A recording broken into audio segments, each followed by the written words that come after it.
എല്ലാവർക്കും നമസ്കാരം. നമ്മൾ ഇന്ന് പഠിക്കാൻ പോകുന്നത് ജസ്റ്റിസ് ഫാത്തിമ ബീവിയെ കുറിച്ചാണ്. ഇപ്പോൾ കേരള PSC ഏറ്റവും കൂടുതൽ ചോദിക്കുന്ന ഒരു ചോദ്യമാണ് ജസ്റ്റിസ് ഫാത്തിമ ബീവി. അപ്പോൾ എല്ലാ കാര്യങ്ങളും ചോദിച്ചുകൊണ്ടിരിക്കുകയാണ്. ജനന ഡേറ്റ്, മരണ ഡേറ്റ്, പ്രത്യേകതകൾ ഒക്കെ ചോദിക്കുന്നുണ്ട്. നമുക്ക് ആദ്യം തന്നെ ജനിച്ച ഡേറ്റ് നോക്കാം. ജനിച്ചത് 1927 ഏപ്രിൽ 30 പത്തനംതിട്ട ജില്ലയിലാണ്. 1927 ഏപ്രിൽ 30 പത്തനംതിട്ട ജില്ലയിൽ ജനിച്ചു. എന്താണ് പ്രത്യേകത എന്ന് ചോദിച്ചാൽ, ആദ്യമായിട്ട് സുപ്രീം കോടതി ജഡ്ജിയായ വനിതയാണ്. ആദ്യമായിട്ട് സുപ്രീം കോടതി ജഡ്ജിയായ വനിത, മലയാളി വനിത. ഇനി ആദ്യമായിട്ട് തമിഴ്നാടിന്റെ ഗവർണറായ വനിത കൂടിയാണ്.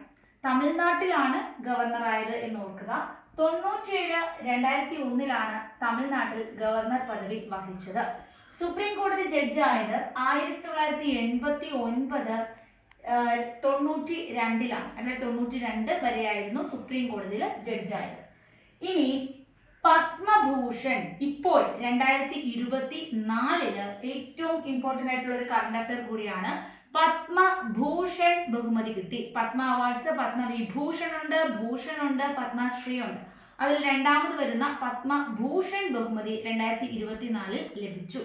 ഇനി കേരള ഗവൺമെന്റ് പത്മ അവാർഡ്സിന്റെ മാതൃകയിൽ നൽകുന്ന കേരള പ്രഭ പുരസ്കാരം 2023 ലഭിച്ചു.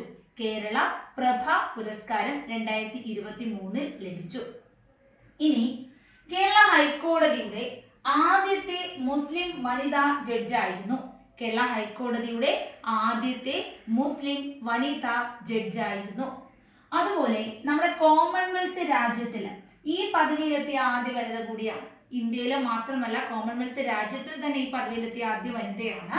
ഇനി ദേശീയ മനുഷ്യാവകാശ കമ്മീഷൻ നിലവിൽ വരുന്നത് 93 കാലഘട്ടത്തിൽ. അപ്പോൾ ഈ ദേശീയ മനുഷ്യാവകാശ കമ്മീഷൻ നിലവിൽ വന്നപ്പോൾ അതിലെ ഒരു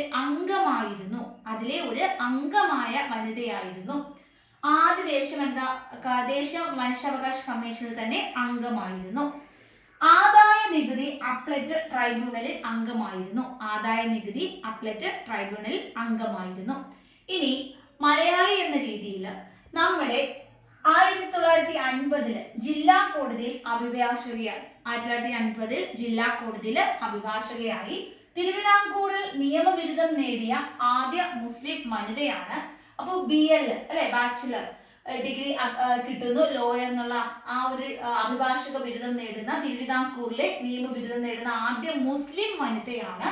ഇനി 1ാം റാങ്കാണ് നേടിയത്. എല്ലാ വിഷയങ്ങൾക്കും ഫുൾ മാർക്കായിരുന്നു. തിരുവിതാംകൂറിലെ ആദ്യ മുസ്ലിം വനിത അഭിഭാഷക കൂടിയാണ്. 1950 ജില്ലാ കോടതിയിൽ അഭിഭാഷകയായി.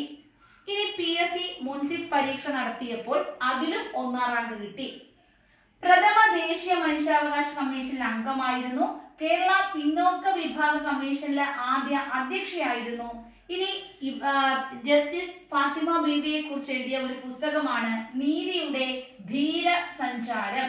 KT അഷ്റഫ് ആണ് ഇത് എഴുതിയത്. നീതിയുടെ ധീര സഞ്ചാരം.